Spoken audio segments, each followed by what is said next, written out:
Hey, what's up, nerds? Welcome to this awesome new series we're going to be starting up here with Manor Lords, a very popular rising medieval building simulator. I don't know if I would call it a simulator or just we'll call it a building simulator. But this series is going to be great. I'm very excited to try this out for the first time. I did load up and learn a little bit of the controls initially, so the first maybe 5 minutes might not be anything new to me, but beyond that point, we're going to be learning it together here in this beautiful cinematic series. So kick back, relax if you're at work, or maybe just kicking back late at night and just need something to pass the time as we try out Manor Lords here together. And to start it off, obviously, we have to actually make our civilization, our society that we're going to go with. So we'll just do something pretty simple here, which will be Sir Bastion. Seems like a very fitting leader name. And you got a couple little profiles here, nothing too extravagant on the list. Oh lord, I'm gonna have the townsfolk old man here to lead us to greatness. I'm not quite sure. Or we can go straight with the knight in full armor here. I love his absolutely glorious mustache he has going here. But regardless, for Sir Bastion, I kind of think of him as, I'm trying to go with like a younger, prodigy kind of look. Maybe somebody kind of like his age, but he seems a little too snobby. So probably one of these two fellas. He kind of gives me a Sir Bastion look, kind of like the younger prodigy here to mix up the... I don't even know what I'm rambling about. And the flag. So yeah, they actually go pretty in depth with the design here of how you want your flag to look to represent your people. I'm obviously not going to have you guys sit through this while I make this, so we will be right back as I finish this flag. Alrighty, and here is our newly made flag, or I guess coat of arms. It's not really a flag, I guess, but kind of went with a nice little design. I wanted to go with something different than the average basic, just like two colors and a symbol. So we went with a nice gradient color here of pretty much my favorite color, which is cyan. Somewhat as close to you can get as cyan. And a cool little bar design here with a moon at the top. So the idea is maybe kind of incorporating the moon as like our symbol of why we're trying to, maybe form a new religion or something, around the moon.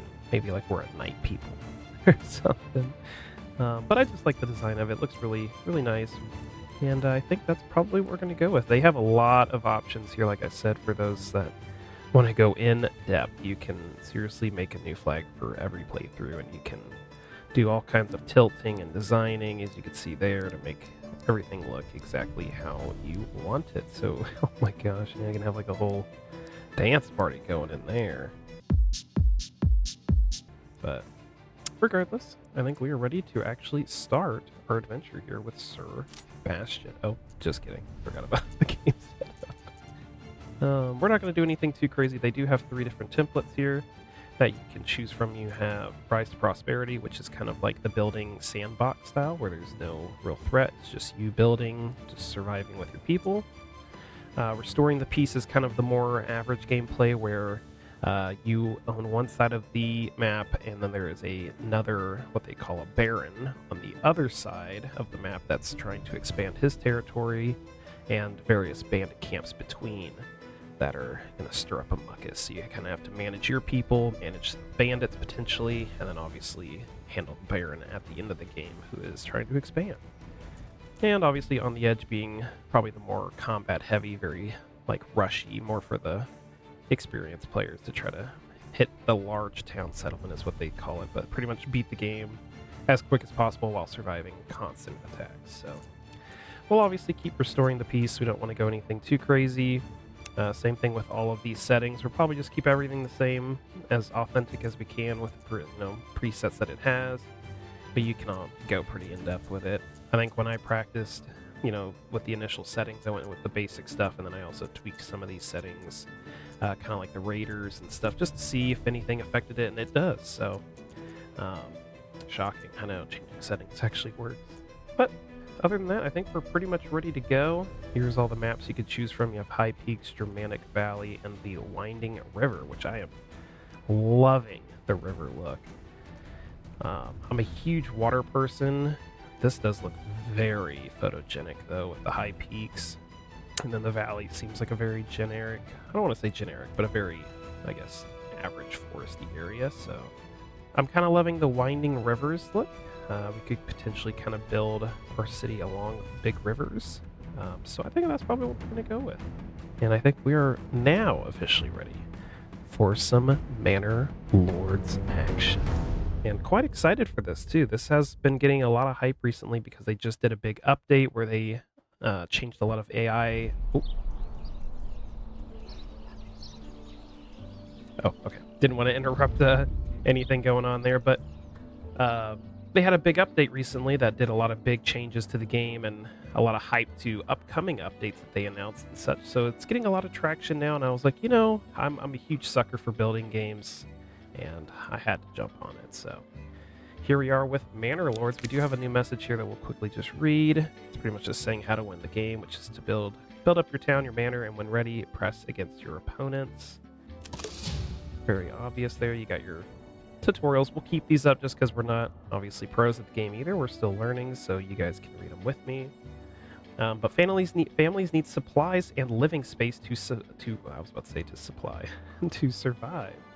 Supplies consist of food and fuel and can be monitored in the region panel at the top of the UI, which is up here. Food will spoil rapidly if not stored in a granary. Similarly, exposed goods may take weather damage if not stored in a storehouse. Living space is primarily increased by building and expanding burge plots. So, to kind of explain that here at the top, you can see all these little icons up here. This is essentially our stash, our collection of materials and food and anything that's related to our people. So you can see we have about 20-ish firewood and 38 construction materials between, timber, stone, tools, etc. So this is kind of a way to keep track of how much you have in supply. Over here on the left, you can kind of keep track of your actual city's society, I guess, growth. You have your unassigned families here, which are your construction workers. You have assigned families, which are assigned a job, which we'll show here in just a minute, because there are some we need to get started with. That will focus just on that job. Here you have the actual burgage plots. Wow, that's going to take me a minute to say right. Burgage plots. Houses, essentially. We don't have any houses yet, but each house will cost 1 fuel currently. This is how many we have homeless currently, which is what this little homeless camp right here is. As you can see, the homeless people's tents. This is where everybody's kind of sleeping. Not, the most pretty thing in the world, but it's okay.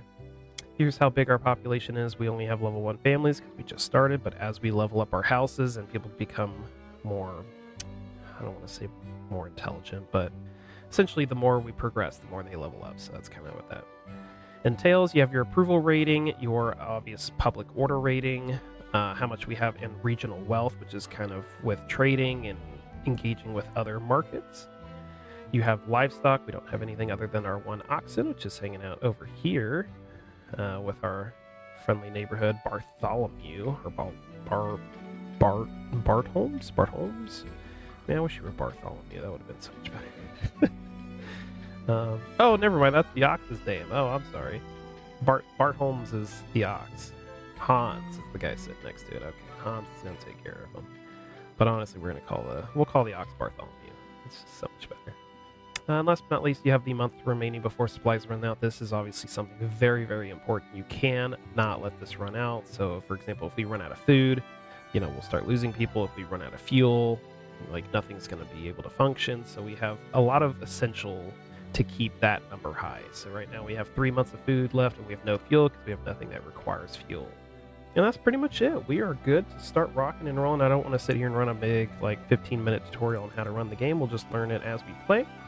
At the bottom right here, obviously, one last thing, we do have our seasons, which impacts, crop growth. So for people that play like Stardew, this is almost pretty accurate to how the crops and stuff work in that game as well, where different seasons affect when crops can grow, when you should prioritize maybe doing anything with livestock, or if you're trying to do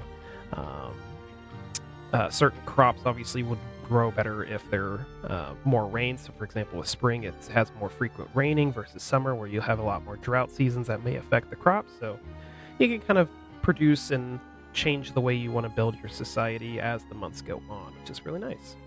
And boy, is this game absolutely stunning. I mean, quality-wise, just off the chain. Wow, Bartholomew. You want to be any louder, friend? Jesus, but very, very pretty. We actually do have a deposit already right next to our camp, a nice little salt deposit, which is rich, meaning that it's quite large in size, so that's great. We have wild berries over here. Not a lot, but they are growing since we are in the spring season. You can kind of see them right here, here. We'll probably get some more growth going here soon. Kind of scroll out a little bit, we can see the surrounding. We are next to that big river, which is amazing. This is exactly what I want. So we could try to build a nice little, you know, maybe like a I don't want to say suburban, gosh. A nice little, like, housing district kind of right along the water here and build across it. So if we zoom out far enough here, we don't need the tutorial, you can see all of the neighboring sectors. These are areas that you can expand to over time.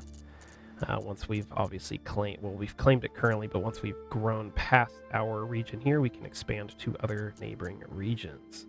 And you can see up here to our north and east is our friendly baron, the other kingdom, the other king, I guess, or whoever's in charge of their society lives in these two sectors. That's what that little gold ring is.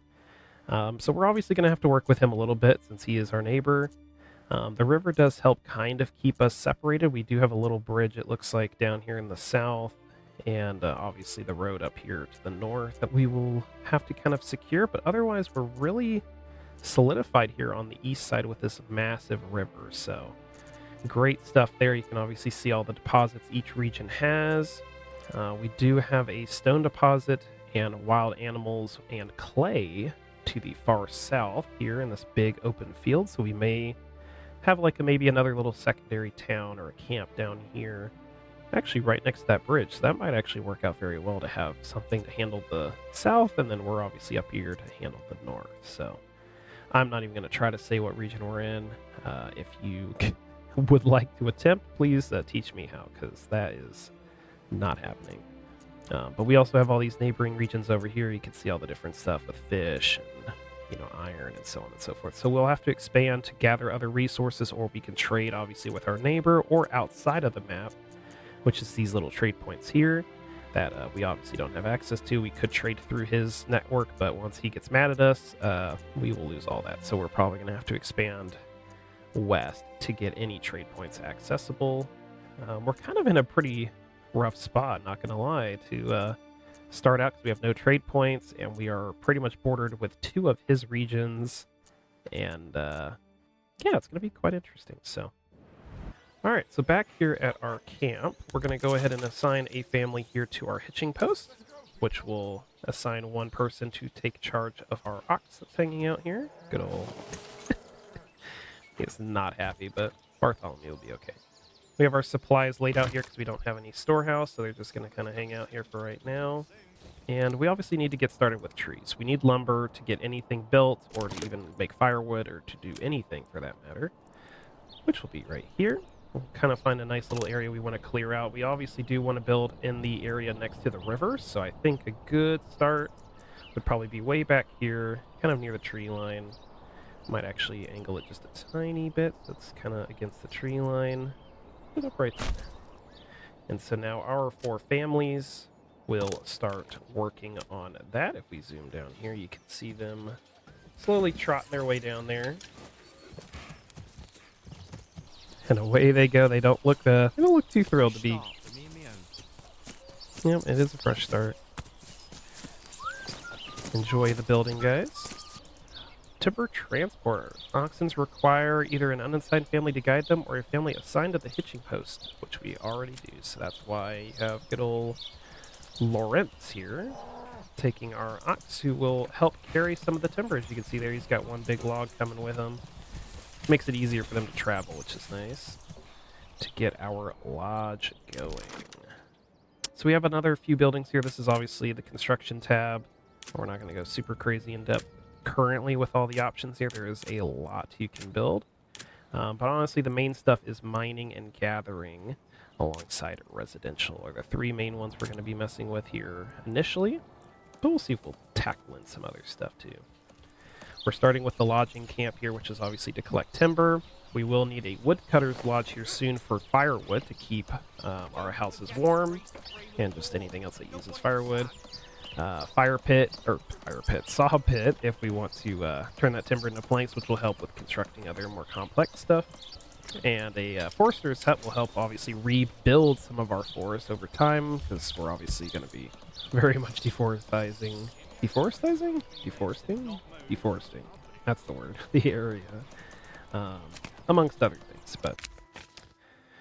And, oh, here we go. So this is actually our neighbor, Hildebolt von Barenroot. I think I nailed that, but we'll call him Hildebolt. I have heard of your renown. I only seek to defend my rights and my honor against those who would wrong me. I hope you will not judge me by the rumors and slanders that some may have spread about me. Signed and sealed by my own seal, Hildebolt. Well, he seems pretty friendly. He's just kind of essentially saying he's not really going to be doing anything. He just wants to defend his right to live. Wow, he looks a little scary. Good lord. You have seen some scary things in your life, haven't you, Hildebolt? So it doesn't look like we can actually write him back. We do have 0 influence, so I don't think we can actually do anything currently, because it obviously requires us to pay for more stuff, but that's if we wanted to write back at some point in the future. We can talk back to him. We obviously just can't do anything, so we'll just leave it at that. So now while they are building our lodging camp, we're going to go ahead and get, like the game said at the beginning, we need something to store our supplies, both with a storehouse and a granary, which should be under the one section I said we wouldn't do, which is logistics. We need a granary and a storehouse. So we'll go ahead and just kind of place them all somewhat nearby each other. We're not really looking for specific placements yet. So we'll get our granary up, and then right across from that, we will put the storehouse. We'll kind of line it up as close as we can to the center line there. Something like that. So now we have a couple different buildings that they're going to start working on. Lodging is obviously going to take the, or logging, I keep calling it lodging. We'll take precedence here before we start doing the other two buildings, but they will slowly start moving these supplies out of here. That way, if it rains, we're not losing our food or, you know, anything else damaged, like ruining the quality of the stuff we have currently, which would be very, very scary. Oh, and I think, speaking of, it has been completed. So here's our lodging camp. Gosh, logging camp. I'll get it right eventually. So we'll assign a family here as well. Actually, we'll probably do 2, just so we can start pushing it pretty quickly. And they will start cutting down some of these trees. We'll actually also assign a work area here to keep them contained in a little area. We don't want them to go adventuring too far away from the camp area, so we'll just say this little kind of area right next to the camp, we just want to include right there. So they'll just cut in that area. We assigned 2 families to it currently, which is quite a few people for initially starting, so they'll go ahead and get started with that. Oh, look at that fella. Dang, look at him getting to work. Bartholomew ain't playing around, and Bartholomew is quite muscular. Alright, and the granary has been finished. We will assign 1 family to that as well to start go ahead and grabbing the supplies over here and bringing them into the granary before we obviously have any issues. Over time, when we do have a market, we can assign a market stall for the granary, so anybody that works in there can sell some of the goods we have stored. Currently, we're not going to do that. It's just for storing, so we'll leave our lovely people here to start collecting stuff, which they are slowly going to do. And actually, there you go. Why do I have to carry this alone? Well, I don't know. Conrad, you having a little bit of a issue doing your job? He's not loving transporting bread, but, you know, he'll figure it out. He'll be alright.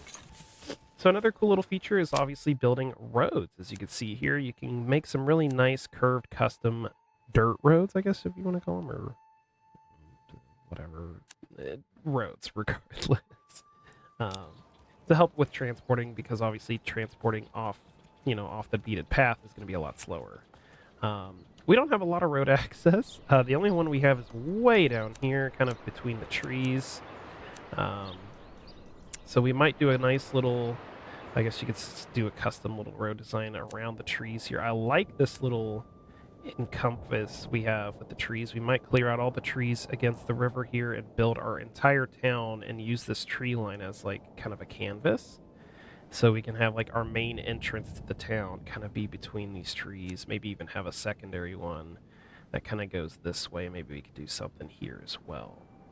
So let's see if we can get a nice little curve going. We'll just crank it up a little bit, and we'll do like a little T. So we'll start here, kind of make a little curve. Or actually, let's probably start from inside the town. Because you can see all these little white dots are the entrances to these buildings, so we want to obviously do our best to keep it somewhat centered. Oop, did not mean to click that. I don't know. Oh, I guess it's not constructed yet, so you don't actually know how that's going to work. Oop, did it again. Love it. I'll just connect it right there. Keeping everything relatively straight. An awkward placement. All this supplies will disappear at some point here soon once they're all cleared out, so building the roads around that's not really going to make any difference. Let's just do the road design from over here. That way we can just kind of start getting our road going. We'll do a little, curvature design here. We'll do like something like this, and then curve it down into the road. We'll just probably do it right. Beautiful. And we'll do another one here. We'll do a little curve, maybe from over here, kind of in the dirt, and connect it up there. Beautiful. Nice little T to go into both directions, and it leaves a nice little curve into the town, and we'll connect it here once we actually need it. Now, I've actually don't have a clue how we're going to get the salt. I believe... Oh, there we go, actually. Yeah, we need a mining pit, so we need 4 planks. It's going to be something dealt with later, but at least we have salt right off the bat, and as a rich deposit right next to our town. So that will be an easy resource that we can even trade for and get some other stuff that we may not be close enough to grab. Berries are growing quite well. We'll need to grab those as well. And the storehouse is now built, so we don't have a free family just yet. We could assign our last family, but then we can't build anything. So we're just going to wait just a tad. Supplies are still being grabbed, it looks like. Oh, actually, I think he already grabbed it all, because the food is now gone. We have 19 bread, and I believe all 19 are in there. So we'll take the guy out of the granary and put him into the storehouse. It is going to tell you that they want more of a market area, which we don't have yet. And we can actually start collecting... Oh, never mind. I guess there is no road yet. Eventually this will disappear as well, but for now it's just going to hang out there. How's our logging people doing over here? It looks like everybody's getting hard to work. Everybody's debranching their little trees they got going here. Oh, I heard a tree fall down there. Very nice. Keeping it nice and busy, getting us some logs. We do have 4 currently. Not an amazing amount, but, we're getting somewhere. So as you can tell there, our first supply has finished. It was collected, and there goes the second one, actually. Oh, nope, not just yet. I didn't see that it was hidden behind those, the grass there, but almost cleared out. Then we'll clean up the roads here and make like a town center kind of in this little area here, since most of the houses will be kind of up against the water over there. So you'll see here at the top under our current settlement name, we have stuff that it's telling us that we need to do. So it says we have exposed goods, we're already working on that, and homelessness, which means nobody obviously has anywhere to live. That will be our next big project. I think we're going to build a few houses probably, I don't know, either like right here or over here. that will be separate from the neighborhood, and maybe these houses will be kind of our farming lots. Families can obviously have their own yards depending on how big the houses are. We'll get to that here in just a second to show the different ways you can customize your housing, which is just amazing. Yeah, it is the beating sun. And there you go, you can see that last supply has been taken out, so now we can clear out some of these road designs that we awkwardly made. We'll kind of leave it like that, so we got a nice little, almost like a square going there. Now, I think I made this a tiny bit too close. I don't know, it doesn't look like we can move it. We can demolish it, which will not be amazing. It does says our construction stuff will be refunded, but I don't know if we lose what's in it. The main reason is because it doesn't look like the road, there should be a dot that would connect it, and it doesn't seem like we have that, so a little awkward, but whatever, it is what it is. And I think we are going to attempt to build our residential. So we need to get obviously 5 houses started because we have 5 people. It does say we have a population of 10, but our families are combined, so I think it's usually like 2 to a family, or it might get more complex than that later on, but we're not quite sure yet. We'll come on down to residential here and grab ourselves a bridge plot. Now you can see I'll give a little brief introduction here. I'll kind of use it as my reference. So you can see, depending on how big you make the plots, can determine on what will actually be built in the houses. So if you watch once he finishes it, you'll see this little white dashed line is where the house will be built. And then if you have any extra space up there, they can build additional, I guess you want to call them extension. Oh yeah, extensions. Yeah, that's what they're called. So little extensions that you can build other, I don't know what the word would be, but other jobs, I guess. So if you want them to farm anything, or maybe they could be like a blacksmith or, anything like that. So we'll probably either build the houses here, or I was kind of melding to the idea of building them over here, potentially near the wild berries, and have this whole sector be farming. Something I didn't mention as well is there is a little overlay here so we can see the different fertility rates, and we can actually take a quick look here at some of the water. We have a lot of water there at the main town, which is nice. And we can just take a look at all the fertility. Not a lot in that. Not a lot in that area. We do have some great rye fertility kind of right at town, but otherwise not a lot of amazing fertility. I think we're just going to have to make that work for now. But I am liking the idea of this being the farming area because we can build a road that connects it to the main town.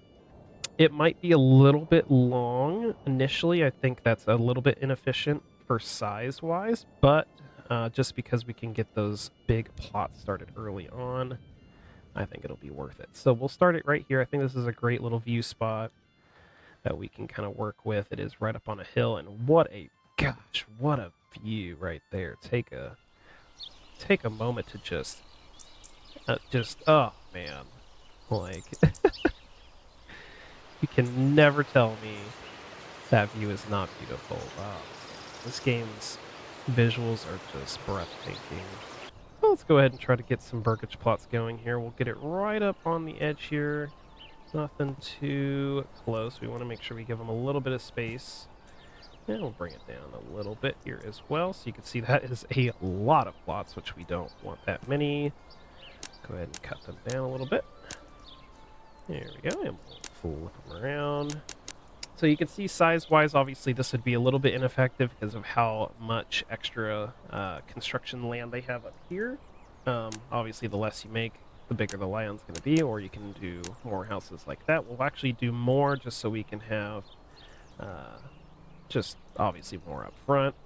I was tempted to do something a little less like this, so that way we have bigger farmland. That's obviously very tempting as well, but we do need more houses initially, and I think this will just make life a little easier. We don't have enough timber just yet. There's a good chance we could just wait a little bit and knock that 5th house in there, but since we need farmland, I think we're just going to go ahead and start with the 4 and go from there. I'm just not quite sure. I think we are going to go with 4. I like the idea of 3. Really liking the idea of 3. I think we're going to go with 3, actually. I feel like 4 is a little small for farmland, so we will do 3 to start. So they'll start building that up. It's going to take a little bit. We will get a road going, though, because that is quite a walk through the open field there.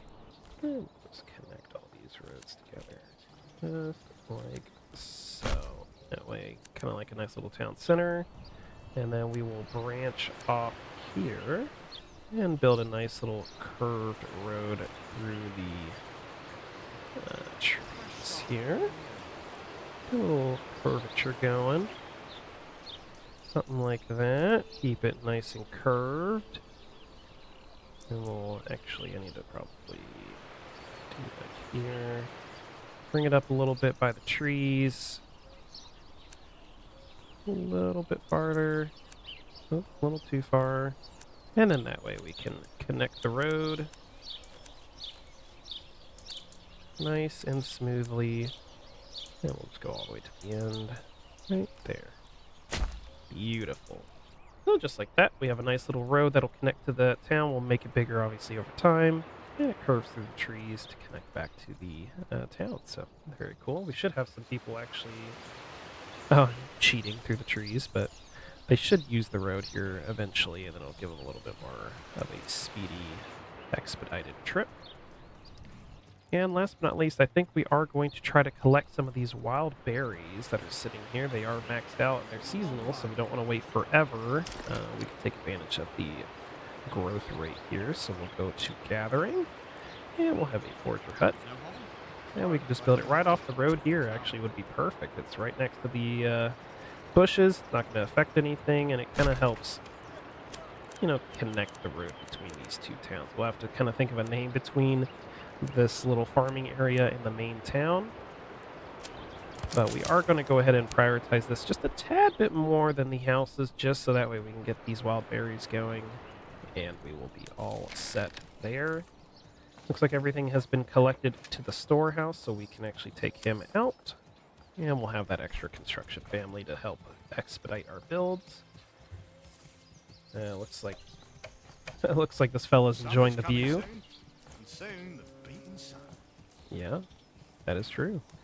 Honestly, who wouldn't want to enjoy this view? Yeah, swatting that fly. What a view. I'll keep saying that over and over again. This game is absolutely stunning. Now, we don't have a lot of views facing towards the road, unfortunately. Just a lot of trees. We are covered by trees, but to the east of us, kind of in the direction of Hildebolt, in that way you can see it gets very hilly, and there's a lot more views to be seen. We kind of go up a little bit, you can see the river kind of curving there into the background of the left there, and I guess Hildebolt will probably be somewhere in that little plains area, would be my guess. Alright, and you can tell they are starting to use the roads that we have set up here, and they're starting to slowly get our lovely little forager hut set up for our berries. And it seems like they're doing really well using our road to help kind of traverse between the two sides. They're mixing between the forager hut and the houses, because obviously the houses are very important to have for them to have somewhere to call home. Duh. But mostly so they can rest, and makes them a little bit more effective as a family. But hopefully this forager hut will be constructed here soon. It is set to high priority. We only need 1 timber, which there goes our timber to the house that we don't need. As he slowly gets over there, we might actually up this one more time. Maybe that'll prioritize that ox to focus on the forager hut. We need to get more oxes here soon through the hitching post, which you'll see down here. We can order another ox. We can also upgrade it to have more space. We only do have 1 space for an ox. We don't want to throw more in here, because then they don't have anywhere to stay. They'll run away, as you can see there. So we might upgrade it here soon once we get some planks and we can get some more oxes out, because that will help with transporting. And I believe our first house was constructed, even though I did not want that prioritized. But look at that. Now tell me that is not a house you would live in. Holy moly. Oh, and there you go, actually. There's the homeowner right there, just hanging out, staring at his creation he just made here. Well, hey, enjoy yourself. Oh, and there's his wife. Speaking of the devil, coming out of her new house, thanking her husband for all the amazing work that I guess he has done. Yeah, let's see, they're hanging out, relaxing. First family on our plot here. I guess, what is your all's names? You guys are etched into history. Grethlin and Albrecht. Albrecht. What a lovely, lovely family.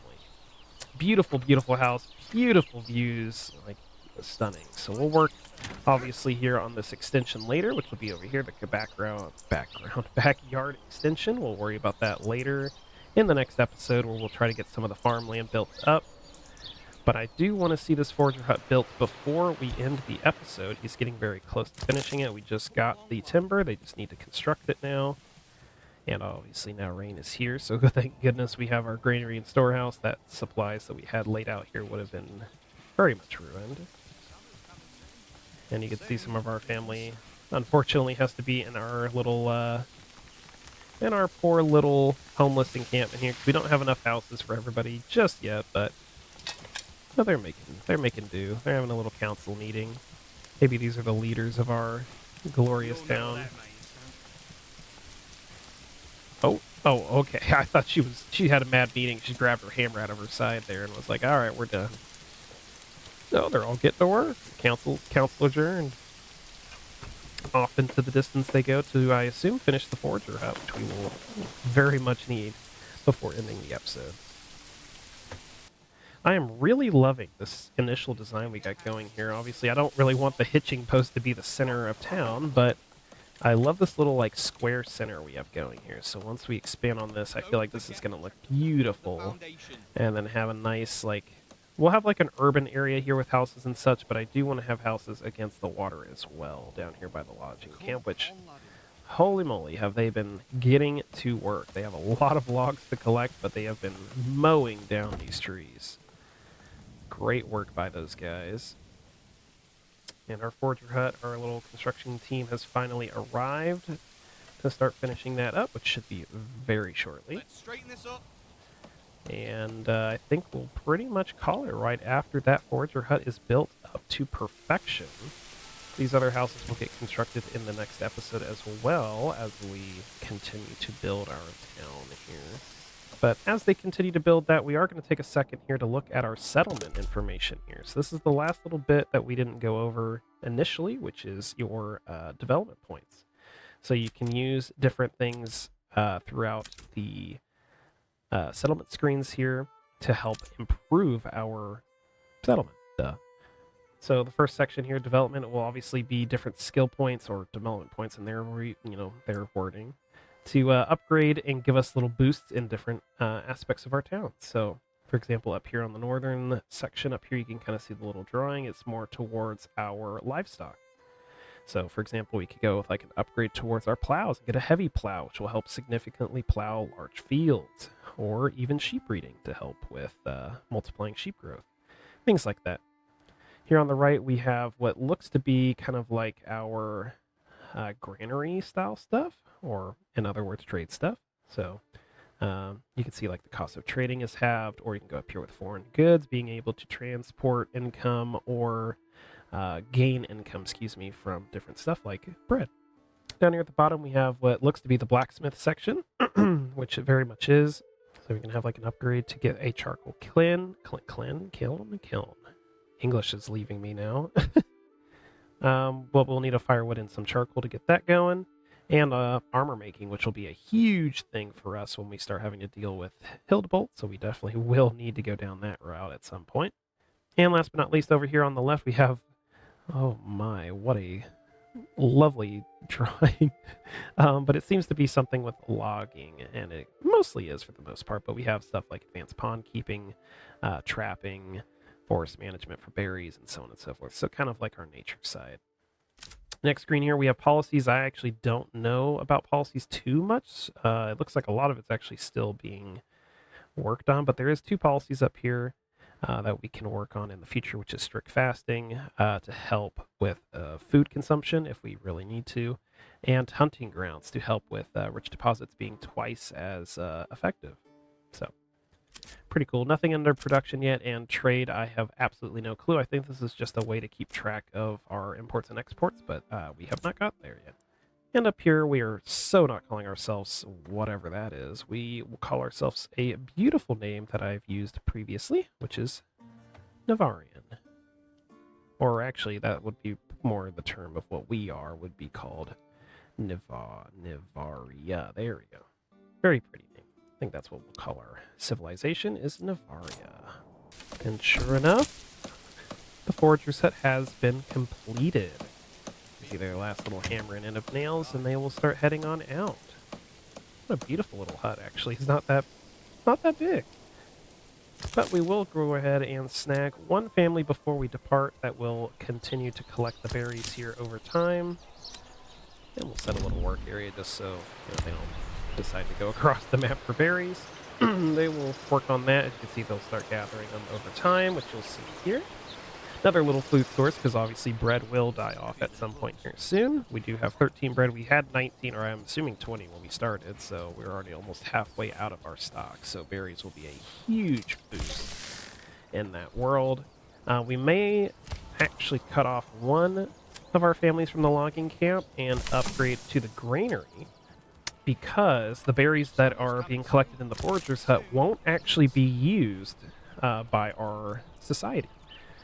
They will be collected here, but we need to transport them to the granary so that they can be used for our society. So we'll have somebody from the granary kind of transport back and forth, get that collected out, and we'll pretty much be all set here. We do need to figure out how to collect all these logs going here. The ox does come down here to collect them, but we need a more effective way of collecting those logs. So you can see here, for example, the woodcutters lodge any nearby fallen trees. They will grab them and split them to turn them into firewood, which is huge because we have plenty of logs from our deforest campaign they have going on here. So, but I think we will end it there. We have a great start here at Navario. We have our little town center here that has been connected to the main road that we initially did just to help with transporting. Nobody really comes down to the main road just yet since we're not trading or traveling anywhere, but it's a nice, pretty main connection there that curves up into our main town next to this salt deposit that we will need to jump into at some point in the next episode. Can I stay where the We do have, excuse you, we do have our town center here that we will work on over time with our storehouse and granary. And our hitching post, obviously. That actually needs some sharpening. Yeah, it does. Can you please? Ever so kindly. We'll just pause it so they don't keep interrupting me. But town center here will build up over time. I know this is going to take a long time to make this look a little bit more effectively like an actual town center. But for now, it's cute. It's a little something. You know, everyone's going to praise the hitching post at the center of town. But we're getting this started. We're making great progress into clearing the trees. And we made this cute little road through the trees here, as you can see. That connects to our farming district, is what I'm just going to call it for now, for our housing that we have currently and our wild berry collection. So, and yeah, we're going to go ahead and end it there on our Navarian campaign here on Manor Lords as we begin to really suffice as a society. Surface. Wow. This whole episode, I've just not been... English has not been my friend today. We can actually see down there, it looks like maybe one of Hildebolt's people, but somebody is traversing the road down there. So it might be one of Hildebolt's people, I don't know. I mean, we'll just wave from our little mountainside town here that we have and look friendly, and maybe they won't spread any bad words, but yeah, we'll catch you guys in the next episode here. We'll try to do longer series episodes for the Manor Lord series. That way, you know, it's kind of like almost kind of like a movie. I don't know if it would be considered a movie, but the length of it would be considered a movie. So you could just turn it on and forget about the world. And so with that, I thank you all for joining today, and I hope you all have an amazing rest of your day, night, morning, evening, afternoon. The frame of the door. We don't want it to sag. And there you go. Thank you for that tip. Have a great day, and see you guys in the next episode. Where's my other mallet?